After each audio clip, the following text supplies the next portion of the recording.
출애굽기 31장을 교제하겠습니다.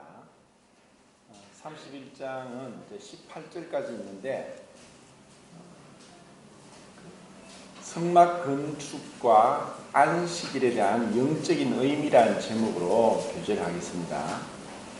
31장은 1절부터 11절까지 성막 건축을 위해서 기술자인 유다지파 브사렐과 단지파 올리압을 부르셔서 그에게 성령으로 충만케 하셔서 그 성막 건축하는 일을 감당할 수 있는 능력을 주시는 말씀입니다. 그리고 12절부터 17절까지는 안식일에 대한 말씀을 하고 계십니다. 그러고 나서 18절은 이 모세가 시내 산에서 이 하나님의 십계명의 두 돌판을 받는 것을 말씀하고 있는데, 우선 18절을 같이 읽겠습니다. 31장 18절 시작. 여호와께서 시내산 위에서 모세에게 이르시기를 앉으신 때에 등록한 줄을 모세에게 주니 이는 요단이요 하나님의 친히 쓰신 것이다. 하나님이 친히 쓰신 것이다 하고 또 신명기에도 또 말씀이 나오는데, 하나님께서 친히 쓰신 돌판, 십계명 2개의 돌판을 주셨습니다. 이것은 나중에 이 말씀을 그대로 재현해서 실제적으로 이 말씀을 재현한 분이 있죠. 그것이 요한복음 8장의 예수님입니다. 예수님이 현장에서 가늠하다 붙잡힌 여인들을 향해서 율법에는 이 여자를 돌로 쳐 죽이라 했습니다. 그러면 당신은 어떻게 하겠습니까? 이것은 예수님을 시험하고 올무를 놓아서 예수님을 책잡기 위해서 한 유대인들의 비열한 수법입니다. 실제로 현장에서 그 잡힌 현행범이 남자는 없고 여자만 있습니다. 그래서 이것은 그 남자가 힘이 세서 도망갔기 때문에 못 잡았다고 할 수 있지만, 계획적으로 이것은 예수님을 만약에 이 여자를 율법에 있는 6계명의 10계명의 7번째 계명대로 돌로 쳐 죽이라고 한다면은 이때까지 사랑을 외쳤고 사랑하라고 하고 했던 그 말씀과 모순되지 않느냐 하고 예수님을 걸고 넘어질 것이고, 만약에 돌로 치지 말라고 하면은 율법을 어겼다고 해서 또 예수님을 걸고 넘어질 그런 속셈으로 했습니다. 그때 예수님은 땅에다가 뭔가를 쓰고 계셨습니다. 그래서 아무도 그것을 무엇을 썼는지 성경에 기록되어 있지 않으니까 모릅니다. 그때 사람들이 계속 이제 불안해지고 초조해집니다. 그때 예수님이 일어나셔서 너희 중에 죄 없는 자가 먼저 돌로 치라 라고 말씀하시고, 또다시 두 번째 땅에다가 무엇을 쓰고 계셨습니다. 나중에는 나이 든 자부터 점점점 다 도망가 버렸습니다. 아무도 없었습니다. 그 여자만 남아 있었습니다. 그래서 예수님이 나도 너를 정죄하지 아니하노니 다시는 죄를 범치 말라라고 말씀하시죠. 그래서 이것에 대한 예수님이 왜 그렇게 하시는가? 지금 출애굽기 31장 18절에 나온 그 말씀을 그들에게 생각나도록 합니다. 내가 바로 너희에게 율법을 수요했고, 그때 내가 직접 서서 십계명 돌판을 모세에게 준 그 바로 입법자다, 창조주다, 심판주다 하는 것을 그들에게 가르쳐 준 겁니다. 근데 그들은 알지 못했습니다. 제자들도 몰랐을 겁니다. 그리고 이 성경을 읽는 요한복음 8장을 읽는 많은 사람들도 이 출애굽기 말씀을, 신명기 말씀을 기억하지 않는다면은 엉뚱한 추측을 합니다. 어떤 말씀을 썼다고 그냥 추측일 뿐이죠. 그래서 우리는 성경을 성경대로 해석할 때 예수님이 이 율법을 만드시고 세우시고 주신 분이다. 그리고 그것을 어느 누구도 지킬 수가 없다.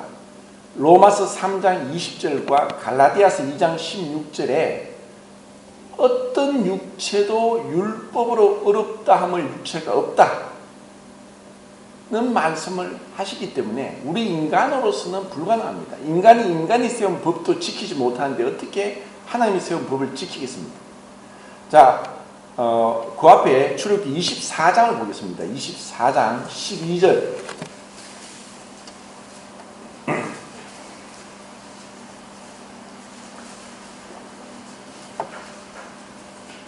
읽겠습니다. 시작.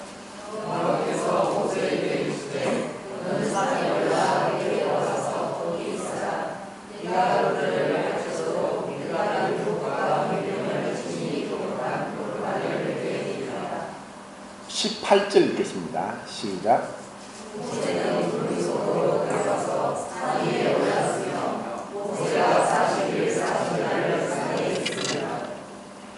네, 지금 우리는 이 24장부터 31장까지 모세가 시내산에 올라갔습니다. 그때 여호수아도 따라갔고 아론과 훌도 따라갔지만 그들은 올라가지 못하고 모세 혼자만 시내산 꼭대기에 올라갔고, 그리고 구름으로 덮이면서 40일 동안 떡도 먹지 않고 물도 마시지 않고 있었던 그 장면을 우리는 24장부터 지금 31장까지 이제 본 것입니다. 이런 정말 모세에게 있어서는 40일 동안 물도 먹지 않고 떡도 먹지 않았다는 것은, 이것은 죽을 각오하고 올라간 것입니다. 그런데 하나님이 그를 살려두셨어요.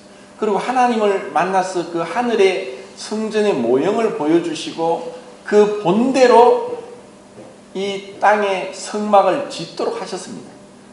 그리고 모세조차도 내가 심히 두렵고 떨린다 하는 그 하나님과의 임재, 하나님 앞에 선 그런 너무나 놀라운, 그래서 모세를 향해서 누구보다도 하나님 가까이 친히 대면하여 본 자요, 그리고 그 하나님을 봄으로 얼굴에 광채가 나서 사람들이 모세 얼굴도 못 볼 정도로 그렇게 얼굴을 가려야 했던 그러한 모습들을 우리는 생각하게 됩니다. 그렇기 때문에 지금 우리는 이 말씀을 우리가 읽으면서 지금 31장 12절부터 17절까지 나오는 안식일에 대한 그 말씀을 하게 되는데, 만약에 이 안식일을 거룩하게 지키지 않으면은 죽이라고 했습니다. 이것은 우리가 생각할 때 하나님 너무한 것 아닙니까? 아니, 안식일을 안 지켰다고 이렇게 죽이기까지 해야 합니까? 하는 인간적인 생각들이 지금 이 상황 속에서 그 말씀들을 볼 때 그것이 얼마나 지극히 당연한 것인가 하는 것을 보게 되는 것입니다. 그리고 그 안식일에 대한 그 계명은 제가 전에 말씀을 드렸듯이 성경에 7번 나온다고 했습니다. 첫 번째가 창세기 2장에 천지를 6일 동안 창조하시고 7째 날 안식하신 것, 창조 후의 안식. 두 번째가 율법을 주시면서 율법에 대한 네 번째, 10계명 중에 네 번째 안식일 계명, 이것이 출애굽기 20장에 나오고, 그리고 신명기 5장에도 10계명 중에 네 번째 계명으로 안식일 말씀하고 있습니다. 세 번째가 그 요단강을 건너서 가나안 땅에 들어갔을 때 그 안식일을 지켰습니다. 그리고 네 번째가 바벨론 포로 70년 이후에 돌아와서 그들이 이 가나안 땅에서 안식일을 지켰습니다. 그리고 예수님께서 안식에 대해서 말씀하시고 십자가에서 죽으시고 안식일 날 무덤에 계신 것이 그 안식, 예수님의 그 안식입니다. 그리고 천년 왕국, 7년 환란 이후에 천년 왕국 때 그 참된 그 안식, 그리고 에덴 동산의 축복을 다시 한번 천년 동안 주시는 그 안식을 말씀합니다. 그리고 영원한 안식이 있죠. 자, 그런데 출애굽기에서는 31장의 이 안식일에 대한 말씀은 세 번째 나오는 말씀입니다. 자, 안식일에 대한 출애굽기의 첫 번째 말씀이 어디 있다고 했습니까? 안식일에 대해서 제일 먼저 말씀하실 때 무엇과 연관이 된다고 했습니까? 출애굽기 16장이죠. 출애굽기 16장은 12장에서 유월절을 통해서 그들이 애굽을 나왔는데 한 달이 지났을 때 애굽에서 나올 때는 양식을 급히 가지고 나오느라고 발효되지 못한 무교병을 가지고 나왔습니다. 그래서 그 무교병을 가져오고 나온 음식들을 다 먹고 나니까 한 달이 지났습니다. 한 달이 지나니까 이제 양식이 다 떨어졌어요.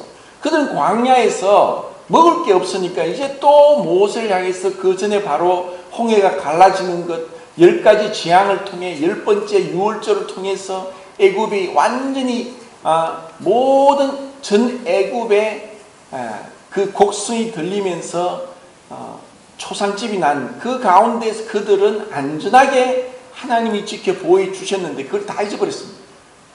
그리고 르비딤에서 바위를 쳐서 물이 나게 했던, 그리고 이런 것을 잊어버리는 그들에게 르비딤은 이제 그 이후 17장이죠.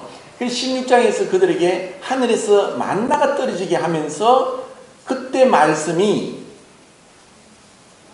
6일 동안 매일 아침마다 나가서 이스라엘 맺힌 만나를 주어서 너희들이 먹되 6째 날에는 이틀분을 주겠다.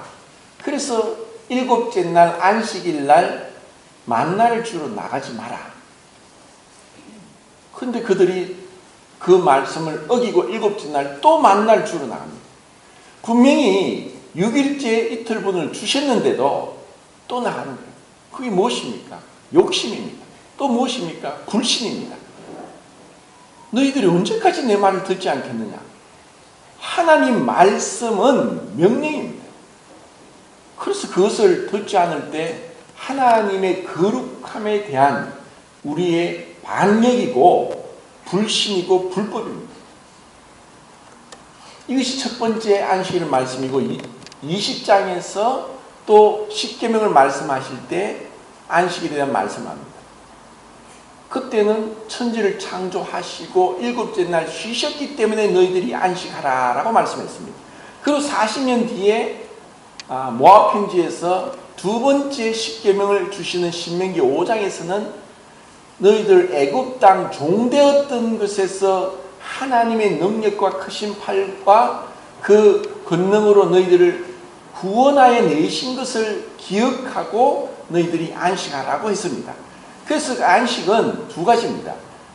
창조주 하나님에 대한 그 말씀을 기억하고 하나님의 창조에 대해서 우리가 감사하는 마음으로 안식하고, 두 번째는 애굽에서 구원한 것처럼 우리를 죄와 사망으로부터 구원하여 주신 구원주, 구세주 예수 그리스도를 기억하고 감사하는 것이 바로 안식일이고 우리의 주일 예배를 우리에게 보여주는 것입니다. 자, 그러면 이 안식일에 대한 이 말씀과 그 31장 1절부터 11절까지 성막을 건축하기 위해서 하나님께서 그냥 이렇게 건축하라고만 말씀하셨다면은 이스라엘 백성은 430년 동안 애굽에서 종살이 했는데 어떻게 그것을 만들 수 있겠습니까? 그것을 직접 본 자는 모세밖에 없었습니다. 그래서 모세가 이것을 아무리 말로 설명한다 하더라도 그것을 그대로 하나님이 원하는 대로 성막을 만들 수 있는 것은 불가능합니다. 그래서 하나님께서는 그런 말씀을 하실 뿐 아니라 그 말씀을 행할 수 있는 능력도 주시는 분이 하나님이십니다. 그러면 이런 성막을 짓기 위해서 성막의 재료가 무엇입니까? 시띠나무, 조각목이라는 시띠나무를 다룰 수 있는 목수의 그 능력이 있어야 됩니다. 그리고 금과 은과 놋, 그리고 금, 은, 놋을 다룰 수 있는 그런 능력을, 기술이 있어야 됩니다. 그리고 청색, 자색, 홍색, 또 흰, 가넬꽃, 배실, 그리고 금실, 금을 실로 만들 수 있는 그런 능력도 있어야 됩니다. 그리고 양털, 염소털, 해달의 가죽, 이것을 다룰 수 있어야 되고, 그리고 가죽을 다루는 그런 능력이 있어야 되고, 그리고 수놓는 휘장에다가 또 천장에다가 그룹을 수놓을 수 있는 그런 능력도 있어야 됩니다. 그래서 이렇게 다양한 재료를 다룰 수 있는 그런 능력을 하나님께서 유다 지파 브사렐과 단 지파 올리압에게 이 능력을 주십니다. 이것이 성령의 은사입니다. 이런 은사를 주셔서 이 일을 감당하겠습니다. 그래서 이 은사를, 이 성막을 건축하는 것과 오늘날 교회에서 은사를 주시는 것에 대해서 한번 생각해 보도록 하겠습니다. 은사는 뭐냐? 은사는 카리스마타라고 해서 카리스, 은혜를 받은, 결과로서 타, 복수형 의미가 붙어서 은사들이 나옵니다. 은사들은 많이 있다고 했죠. 로마서 12장 6절부터 8절까지. 거기 보면은 예언의 은사, 섬김의 은사, 가르치는 은사, 그리고 위로하는 은사, 그리고 구제하는 은사, 다스리는 은사, 긍휼을 베푸는 은사, 7가지를 말씀하고 있습니다. 그리고 고린도전서 12장 8절부터 10절까지 지혜의 말씀, 지식의 말씀, 그리고 믿음의 은사, 그리고 병 고치는 은사, 그리고 능력히 가는 은사, 그리고 예언하는 은사, 영들 분별하는 은사, 그리고 방언하는 은사, 방언을 통역하는 은사 해서 9가지가 나옵니다. 그리고 에베소서 4장 11절에는 사도와 선지자와 복음 전환자와 목사와 교사, 이렇게 5가지로 교회를 세우는 은사 5가지 말씀합니다. 그리고 베드로전서 4장 11절에 딱 2가지로 요약해서 나옵니다. 말씀을 전하는 은사와 봉사하는 은사. 그래서 크게는 말씀을 전하는 은사와 봉사하는 은사로 나눌 수 있고, 그 안에 세부적으로 세세하게 나오는데, 이러한 은사는 왜 주셨느냐? 이스라엘 백성들이 성막을 짓는데 이러한 은사가 없으면 성막을 지을 수 없다는 것입니다. 그럼 이 성막은 무엇입니까? 예수 그리스도의 인격과 사역을 나타내고, 그리고 교회에 대한 모델입니다. 이 교회가 세워지는 데 있어서도 이런 앞에서 말씀드린 은사들을 하나님이 주신 것입니다. 그리고 이 은사는 무엇을 위해서? 나 자신을 위해서가 아니라 하나님을 위해서 쓰는 것입니다. 자, 이런 흔히들 은사를 카리스마라고, 이제 이 헬라어에서 나온 말을 이제 영어로 이 카리스마가 있다, 능력이 있다, 이렇게 얘기를 하는데, 사실 세상에는 이런 카리스마 있는 사람이 참 많습니다. 어떤 예술적으로 우리나라의 임현정이라는 피아니스트가 파리 고등예술음악원에 최연소로 16살에 입학을 해가지고 3년 만에 최연소로 수석 졸업을 했습니다. 그래서 사실 지금 대단하게 이제 활동을 하고 있고, 조승진 같은 경우는 쇼팽 콩쿠르에서 1등을 했습니다. 그리고 사실 그런 능력은 보통 사람은 가질 수 없는 거죠. 그리고 축구 스타로 손흥민 같은 경우는 지금 어마어마한 그 몸값이 1,000억이 넘었습니다. 사실 그런 경우만 다 세상에는 이런 은사, 보통 사람보다 월등한 은사를 가진 사람이 참 많습니다. 그래서 대부분 뭐냐? 자기 자신을 영광을 위해서, 자기를 위해서 하는 거예요. 그런데 이런 교회 안에서 은사는 사실 세상과 비교가 되지 못할 것 같지만, 하나님 앞에서 하나님의 교회를 위해서 하나님의 명령에 순종하고 하나님을 기쁘시게 하고 내 자신을 드러내지 않고 주님을 높이기 위해서 서는 것이 바로 우리가 받은 은사입니다. 그래서 이런 은사를 계속 불일듯하게 개발하고 자기가 정말 교회 안에서 무엇을 내가 해서 주님을 섬길 것인가 하는 것을 우리가 주님 앞에 갈 때까지 우리에게 받은 어떤 것이라도 그것을 귀하게 여기고 주님 앞에 충성된 마음으로 계속해서 발전시켜 나가는 것이 우리가 해야 될 겁니다. 그것이 교회가 세워지는 것입니다. 그래서 교회 건축은 단순히 예배당을 멋들게 짓고 뭐 크게 화려하게 또 우리에게 하는 그 편리하게 짓는 것이 아닙니다. 그것은 건물이지 교회가 아닙니다.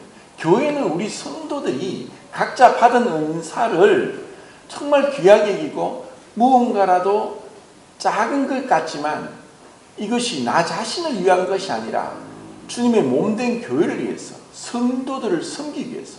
그래서 에베소 4장 11절에 사도와 선지자와 복음 전환자와 목사와 교사를 주셨으니 이는 성도들로 하여금 봉사 일을 하게 하며 성도를 온전케 하고 그리스도의 몸을 세우게 하기 위해서 그리스도를 닮아가게 하기 위해서 주신 것이 은사라는 거예요. 자, 이 은사에 대해서 얘기할 때 우리가 이 은사가 무엇인가에 대한 너무나 분명한 그림을 보여주는 것이 구약 성경에 하나 있습니다. 자, 그것을 한번 찾아보겠습니다. 열왕기하 6장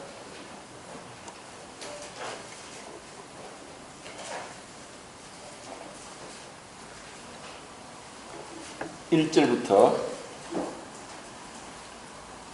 7절까지인지 6절까지인지 모르겠네요. 자, 우선 열왕기하 6장 1절부터 7절까지 제가 말씀을 하는 것보다 한번 읽는 게 좋을 것 같아서 7절까지 같이 읽겠습니다. 시작.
자, 여기서 우리는 이것을 이제 역사적인 사건이고 문자 그대로 읽을 때 이것은 너무나 이해하기 어렵고 거짓말 같은 얘기고 상식을 벗어난 그리고 있을 수 없는 얘기가 됩니다. 하나님께서 엘리사로 하여금 가장 많은 선지자 중에서 능력을 행한 자가 엘리사였습니다. 엘리야도 큰 능력을 행했지만 엘리야는 심판의 어떤 능력을 행했다면 엘리사는 살려주는 능력을 행합니다.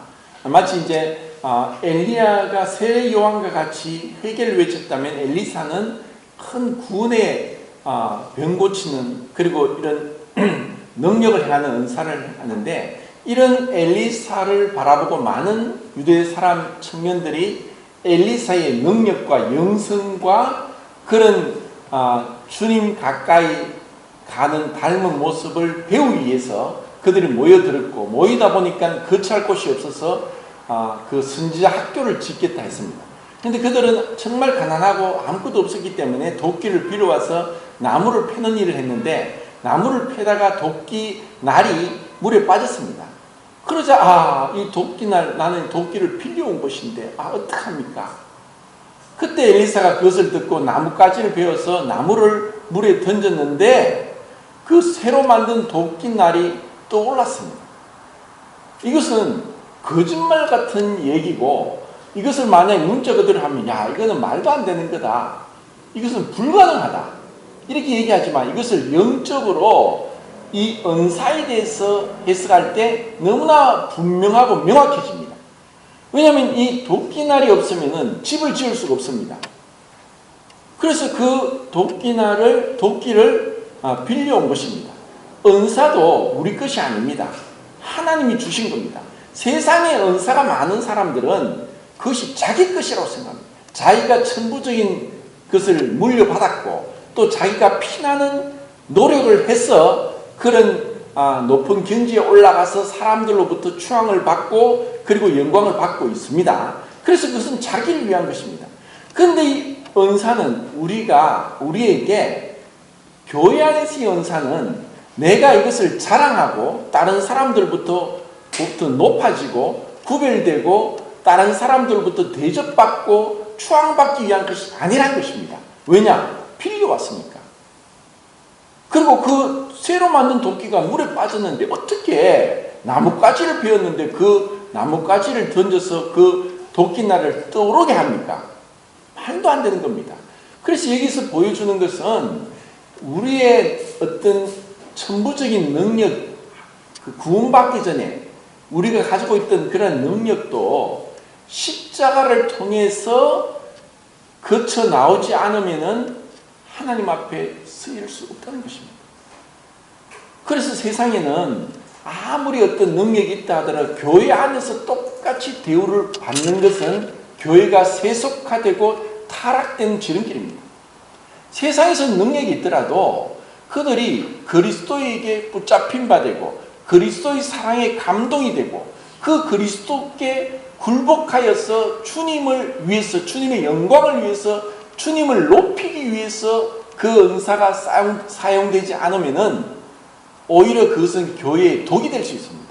세상과 똑같이 세상에는 능력이 있는 사람이 있고 없는 사람의 차별이 너무나 큽니다.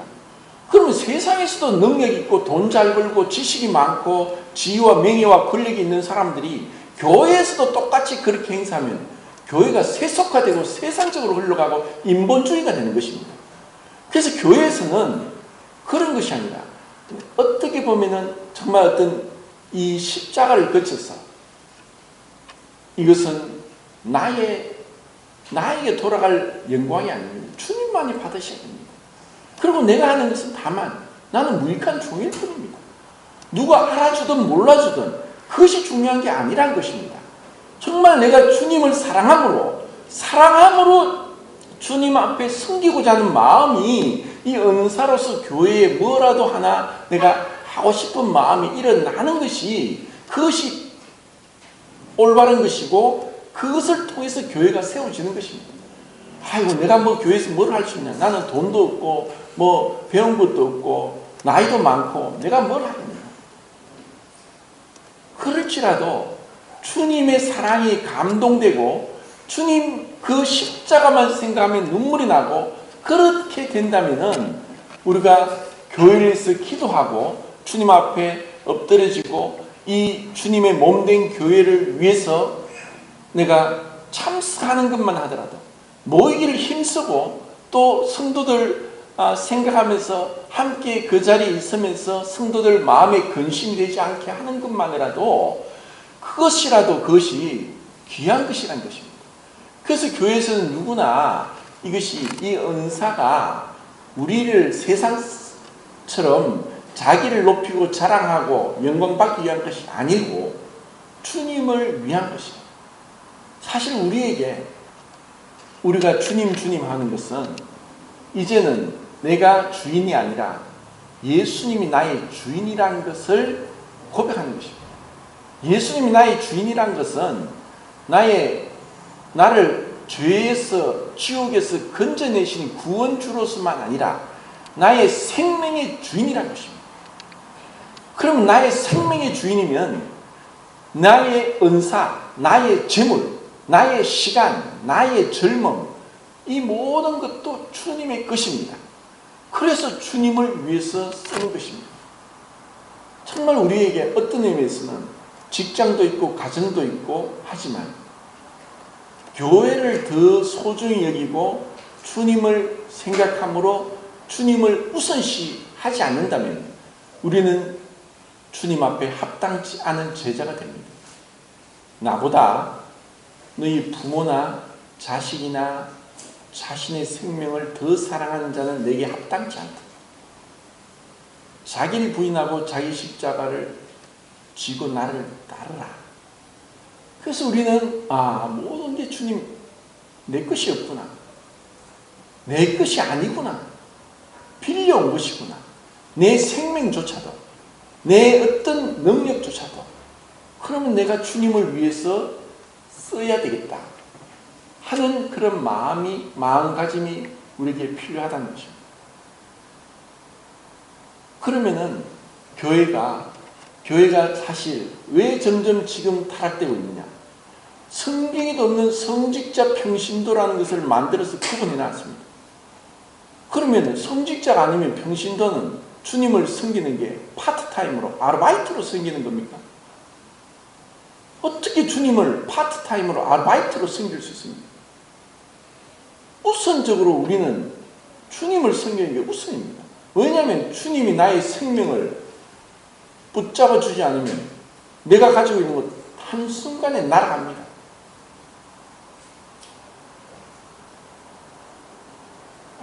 이런 은사에 대해서 너무나 분명하게 우리에게 보여주고 있기 때문에 각자 은사가 뭐냐, 내가 주님을 섬기면서 내가 하고 싶은 걸 하다 보면은 나도 기뻐지고 나도 점점 능력이 늘어나면서 성도들을, 교회를 유익하게 하고 성도들이 인정하고 기뻐할 때 그것이 나의 은사라고 볼 수 있지만, 내가 좋아한다고 아무리 애쓴다 하더라도 그런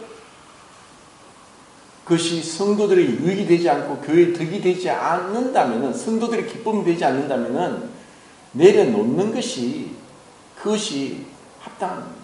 그리고 은사에 있어서는 어느 게 좋고 어느 게 나쁘고 어느 게 더 뛰어나고 어느 게 열등하다는 게 없습니다. 동등합니다. 주님께 우리가 받은 대로 우리가 주님을 섬기는 것이기 때문에 이런 은사를 가지고 어떤 차등을 두고 어느 건 더 좋고 어느 건 더 못하고 하면서 세상적으로 구분하는 것도, 그것은 교회에서 맞지 않는 것입니다. 가정에서 누가 소중합니까? 아버지도 어머니도 자식도 어린 아기도 다 소중하지 않습니까? 그래서 그 중에 누가 더 소중하고 덜 소중하고 없다는 것입니다.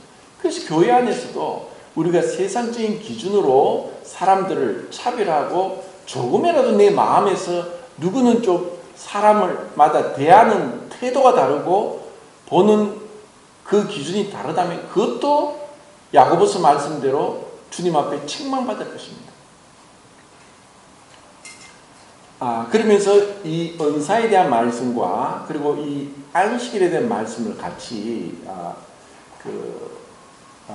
생각을 해보겠는데, 한번 제가 성도님들에게 어떤 생각할 수 있는 걸 한번 던져보겠습니다.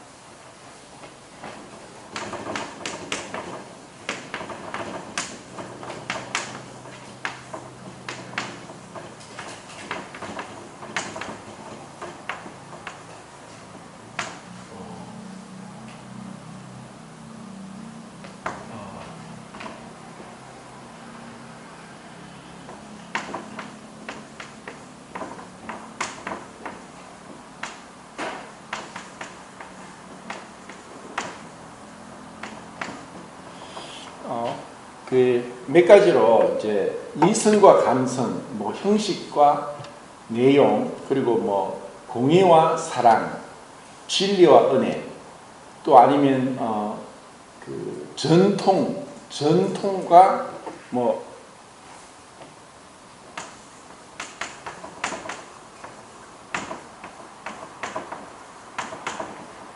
전통과 자유. 자, 이 부분을 한번 이제 생각해 보겠습니다. 이게 무슨 말인가 하면은, 고린도후서 3장 17절에 보면 주는 영이시니 주가 계신 곳은 자유함이 있다 했는데, 고린도전서 14장 40절에는 모든 일을 적당하게 하고 질서대로 행하라고 했습니다. 그래서 이런 부분이 우리에게 어떻게 보면 우리가 정말 잘못할 수 있고 한쪽으로 치우칠 수 있는 그런 부분입니다.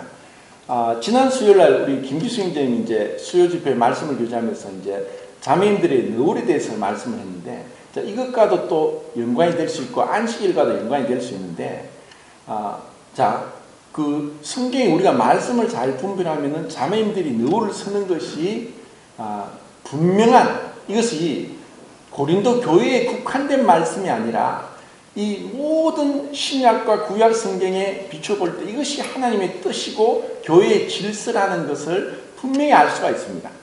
그런데 이제 이것을 강조해야 되고 전통을 따라야 되고 진리를 따라 행해야 되는데, 그런데 이러한 말씀에 대해서 아직까지 그 비춤이 없고 깨달음이 없고 또 이전에 있던 교회와 다르기 때문에 이것에 대해서 거부 반응이 있을 수가 있는데, 그러한 분들이 있다면 이것을 강제적으로 무조건 써야 된다라고 해서 쓰게 할 수도 있고, 아니면 스스로 이것이 깨달아질 때까지 우리가 기다려주고 또 좀 더 이제 유연하게 그렇게 할 수 있는 그런 부분이 있는데, 만약에 전통을 따르고 진리를 따르고 이것은 반드시 해야 된다고 하면서 강압적으로 강제적으로 이렇게 하는 것이 맞냐, 아니면은 좀 더 유연하게 스스로 이것을 분별하고 깨달을 때까지 우리가 기다려주는 게 맞는가 하는 것에 대해서 어떤 방법적인 면이 다를 수가 있습니다. 그런데 정말 주님이 원하시는 것은 주님이 그렇게 말씀하셨죠. 11조를 내는 것에 있어서도 신약성경에서 11조 내란 그런 말씀이 없지만 예수님이 이것도 하고 저것도 할 것이다. 정말 그들이 율법은 지켰지만 그 안에 있는 생명과 의와 신에 대해서는 버리고 형식만 가지고 있으면서 그들이 마치 율법을 지키고 말씀대로 행했다고 스스로 착각할 수도 있다는 것입니다. 우리도 사실 그렇습니다. 이 너울을 서는 것의 참된 의미는 권위와 순종에 대한 의미고 자매님들이 어떤 순종의 표시로서 너울을 서는 것이지만 형제님들은 그 너울을 보고, 왜냐? 남자의 그 영광이 여자이기 때문에 여자가 너울을 서는 것은 남자의 영광이 가려지는 것이고, 우리 형제들이 하나님 앞에서 그래 내가 머리가 아니고 그리스도께서 머리라고 하면서 교만하지 않도록 하기 위한 것이 참된 의미고, 그리고 여자가 바로 교회에 대한 그림자이기 때문에 교회가 아직 세상 가운데서 그리스도의 신부로서 드러나지 않았고 숨겨져 있기 때문에 그때까지 너울을 쓰고 숨겨져 있다는 그런 의미가 중요한데, 이것을 형식적으로만 그렇게 지켰다고 해서 우리는 말씀을 순종했다고 스스로 착각할 수 있습니다. 차라리 내가 순종과 그리고 어떤 자매들의 순종과 형제들의 정말 주님 앞에 굴복하면서 내가 머리가 아니다, 주님이 머리가 되신다, 그래서 나도 주님 앞에 순종하도록 그 너울을 보면서 주님 앞에 교만치 않고 또 주관대로 하지 않고 말씀대로 행하고자 하는 그러한 것이 없이 그냥 형식적으로 했다고 해서 그것이 다 잘난 것이라고 착각할 수 있습니다. 우리는 너무나 쉽게 잘못할 수 있고 실수를 범하고 죄를 범하고 그리고 넘어질 수 있는 자들입니다. 그런데 그렇다고 해서 이것을 버리고 형식을 만약에 무시하고 내용만 강조하다 보면은 무질서해집니다. 형식만 계속 강조하다 보면은 이게 굉장히 딱딱해지고 그리고 경직됩니다. 자, 여기에 대해서 또 한 가지 더 이제 예를 들겠는데, 사무엘하 6장에 보면은 다윗이 하나님의 법궤가 다윗성에 들어오는 걸 보고 너무 기뻐서 막 춤을 춥니다. 막 춤을 추다 보니까 이 옷에 막 이 안에 살갗이 다 나올 정도로 막 춤을 추는 거예요. 근데 그것을 멀리서 그 안에 미갈이 보면서 속으로 비웃었습니다.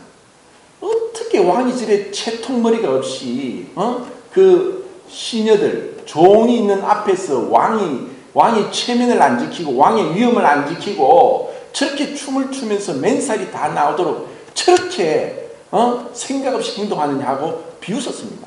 그리고 다윗에게 이야기했습니다. 아니 왕이시여, 왕이 누굽니까? 이 나라의 최고의 머리가 아닙니까? 그런데 왜 그렇게 춤을 추면서 사람들에게 업신여김 받고 손가락질 받도록 채통머리 없이 위엄을 못 지킵니까?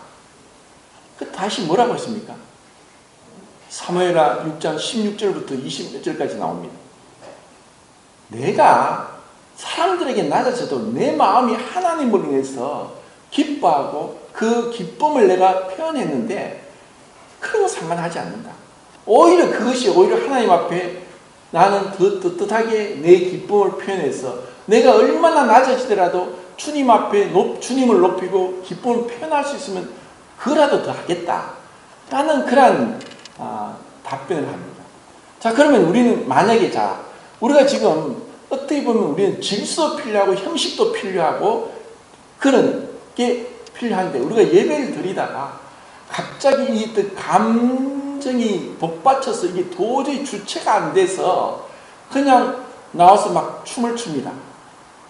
그럼 우리는 의아해하고 이상해하고 판단이 되고 저 사람 왜 저러냐 하고 우리는 금방 판단해버립니다. 그러다 보니까 이런 것이 계속 뭔가 모르게 눌리고 해서 우리도 모르게 이 안에 있는 주는 영이시니 주가 계신 곳엔 자유함이 있다고 하는 고린도후서 3장 17절 말씀처럼 우리가 어떤 주님으로부터 기쁨을 이렇게 표현하는데 자꾸 제약이 된다는 겁니다. 다윗이 그렇게 춤을 추면 우리가 뭐라고 하겠습니까? 우리가 거기서 다윗이 진짜 그 하나님을 사랑하는구나. 그 하나님의 그 법궤, 하나님의 말씀이 담긴 그 법궤가 들어왔는데 그가 얼마나 기뻤어. 그런 눈치 볼 거 없고 체면 볼 거 없고 남들 상관하지 않고 그 기뻐서 춤추는 그 다윗을 그 마음을 그것을 생각할 때 주님이 얼마나 기뻐했겠습니까? 근데 우리는 어떻습니까? 성령을 소멸치 말며 데살로니가전서 5장에 성령을 소멸치 말며 크렌치 불을 끄다. 성령은 우리를 불타오르게 합니다. 이 불타오른다는 게 스랍인데 이 그 샤라핌입니다. 이 샤라핌의 그 동상이 샤리프인데 이것은 불타오른다. 이 속죄제에서 그 속죄 제물이 불탈 때 이것을 썼고 그리고 복수인 샤라핌은 이사야서 6장에서 주님의 영광을 바라보고 거룩하다 거룩하다 거룩하다 그 두 날개로 머리를 가리고 두 날개로 발을 가리고 두 날개로 날면서 거룩하다 거룩하다 거룩하다 그 하나님의 영광을 인해서 불타오르는 것이 바로 하나님을 찬양하는 그 모습입니다. 우리는 그 주님의 영광을 너무나 희미하게 제대로 못 봅니다. 그리고 우리를 위해서 정말 그 엘리 라마 사박다니 아버지 하나님 왜 나를 버리셨나요? 그 예수 그리스도의 그 절규를 우리가 얼마나 압니까? 우리가 그것에 그 나를 구원하기 위해서 주님이 그렇게 고통스럽게 부르시던 그 울부짖음을 우리가 모른다는 겁니다. 그 하나님 아버지께서 우리 같은 죄인을 살리려고 그 아들을 죽는 데까지 내주셨는데 그것을 모른다는 겁니다. 우리가 감정이 메말라 있고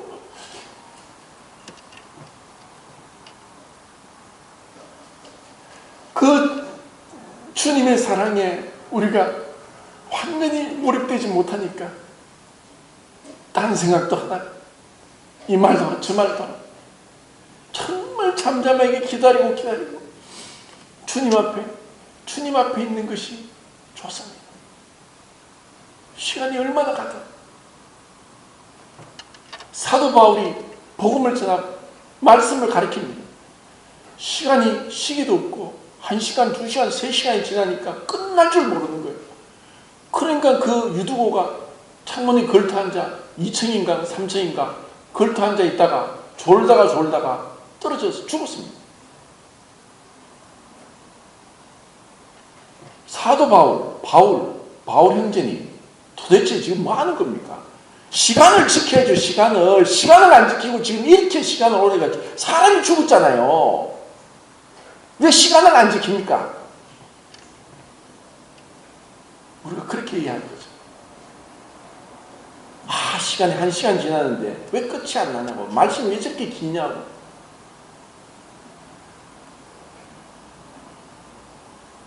때로는 우리가 정말 그 감정을 너무 주체를 못해가지고 이 감정을 어떻게 보면 정말 우리를 속일 수 있는 겁니다.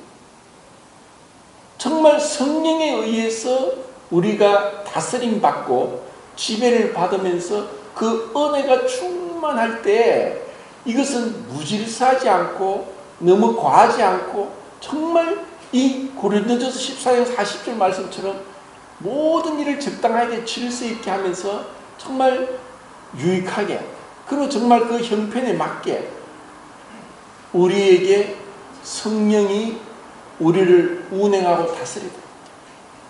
그래서 우리는 정말 이것을 위해서 기다려야 되고 꿈을 꿔야 되고 기대해야 되고 그리고 준비해야 되고 그리고 정말 실제로 준비를 해야 됩니다. 제가 처음에 이 예배를 드리고자 할 때 성경 읽고 말씀을 다 적어와가지고 읽었습니다. 그냥 하려니까 떨려서 말을 못하겠네요. 읽고 기도하고. 그런데도 이것이 10년이 넘도록 예배 시간마다 눈물이 말할 수 없는, 주님 너무 감사합니다. 나 같은 죄인 살리신 주님 너무 감사합니다. 왜 나를 위해서 그렇게 죽으셨습니까?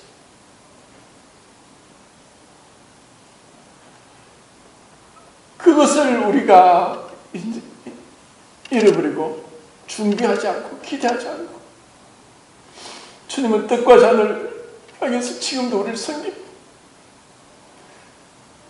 우리를 위로하고 강건케 하고 우리를 소생시키고, 우리가 주님을 섬기는 게 아닙니다. 주님을 섬기고 있습니다. 주님이 지금도 우리 위해서 하나님 보좌 우편에서 기도하고 계십니다. 그 부모의 사랑과 비교 안 되는, 정말 부모가 어린 아기를 향해서 어찌할 수 없는 그런 어떤 애타한 마음으로 보살피고자 하는 것처럼 주님이 지금도 나를 위해서 기도하고 계시는데, 그 기도를 우리가 받고 있는데 우리 이렇게 냉랭하고 이렇게 준비하지 않고 기대하지 않고, 안 되면은 정말 찬송이라도 하나 택해서, 내가 기도는 잘 못하니까 찬송이라도 이 내 마음 표현입니다. 안 되면 그걸 적어왔어라도 주님이 뭘 기뻐하겠습니까? 우리가 무엇을 자랑하고 무엇을 내세우겠습니까? 주님 감사합니다.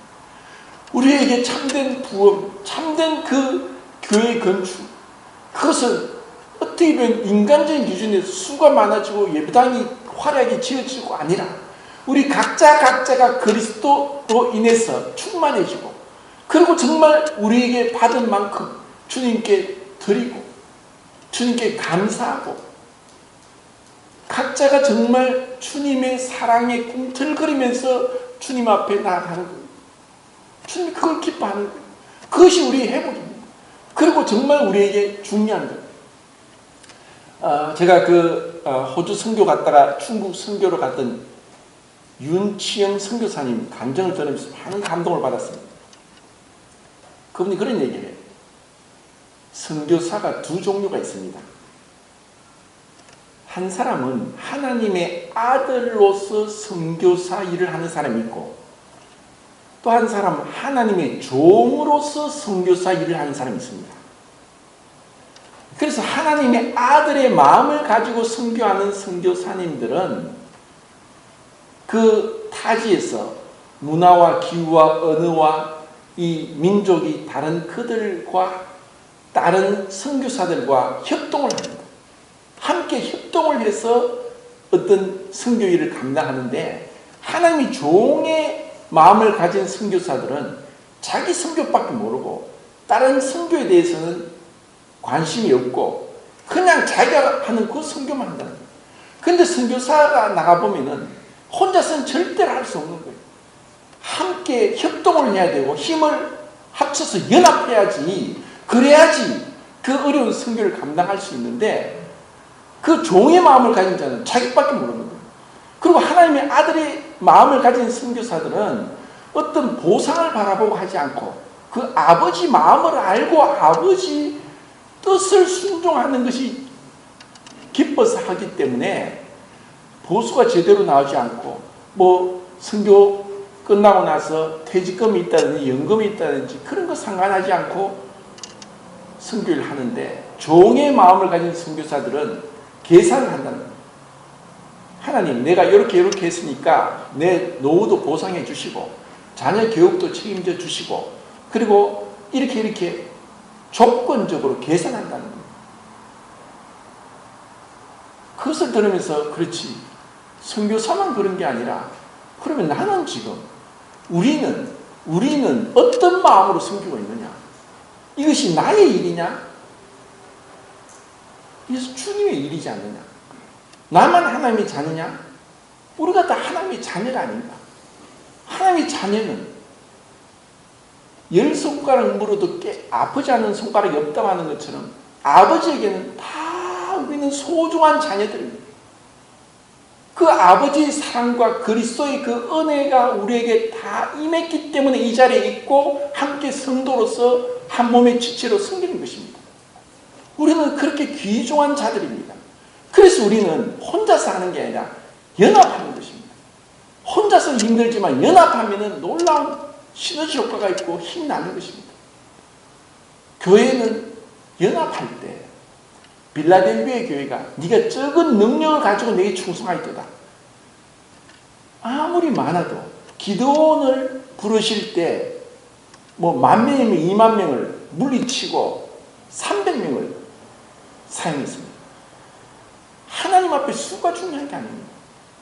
우리가 얼마나 연합하느냐, 그리고 서로를 소중히 여기느냐, 그리고 그 아버지의 마음을 알아서 자녀로서 정말 아버지 앞에 행하고자 하는 마음이 있을 때 주님은 분명히 우리에게 놀라운 부흥이 일어나게 하실 겁니다.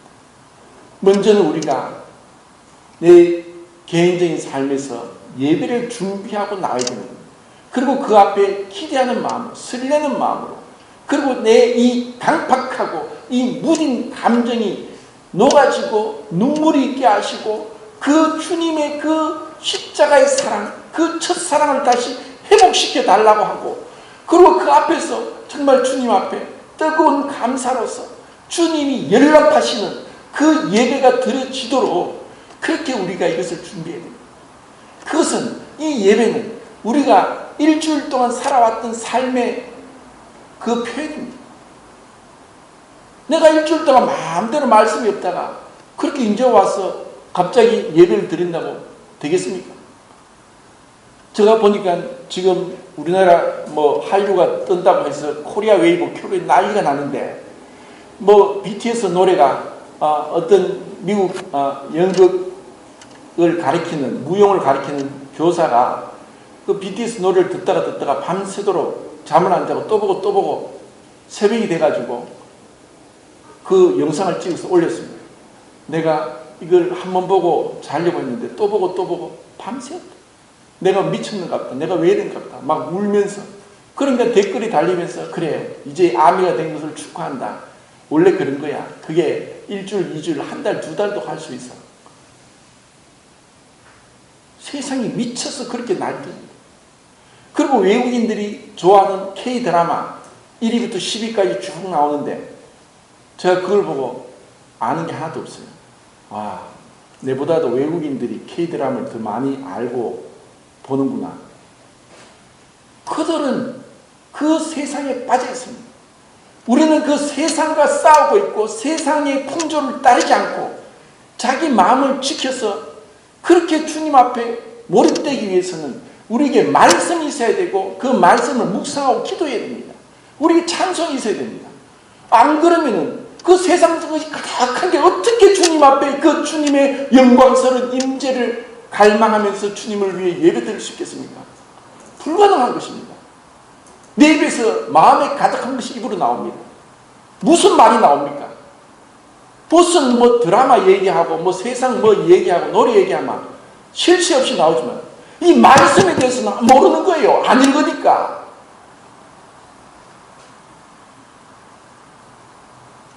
정말 우리 안에 주님이 충만하고 말씀이 충만하고 주님이 나를 다스리시고, 그래서 우리는 정말 어떤 그 고정박힌 틀에 박힌 내가 이것을 행한다고 정말 이단들 그럽니다. 우리만 진리가 있다, 우리만 구원받았다는 그런 영적인 교만에 빠집니다.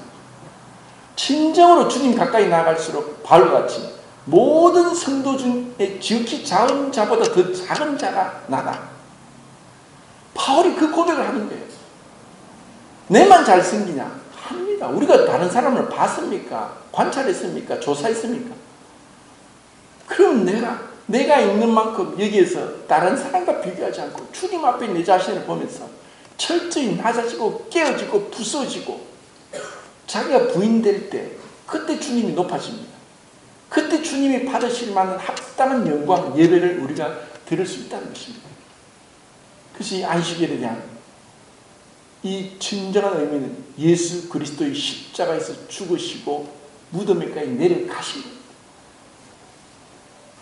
놀라운 하나님의 그 계획, 이 땅에 속한 자가 하늘에 속한 영광을 잊게 하기 위해서 주님이 그 침묵 가운데 무덤에 내려가신 그것을 안식일날 말씀하고 있기 때문에 안식일날 방자행하고 노동을 하고 일을 하고 했는 자를 죽이라는 것입니다. 이것은 결코 하나님이 무자비하고 공포스럽고 또 독재자가 아니라는 것입니다. 우리를 위해서 이 땅에 속한 육체가 하늘에 속한 영광을 잊게 하기 위한 그 과정이 안식일날 담겨 있기 때문에 이것이 얼마나 거룩하게 지켜져야 되는가를 우리가 깨달아야 됩니다.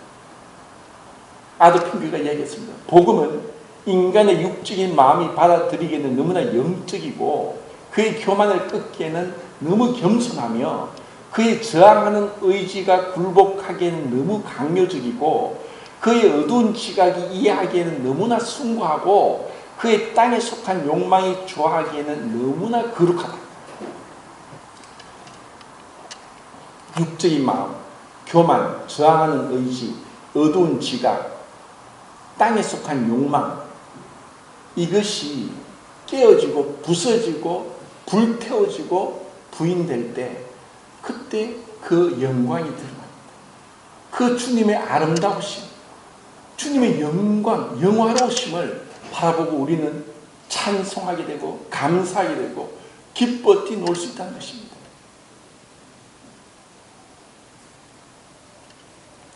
이상 말씀하셨습니다.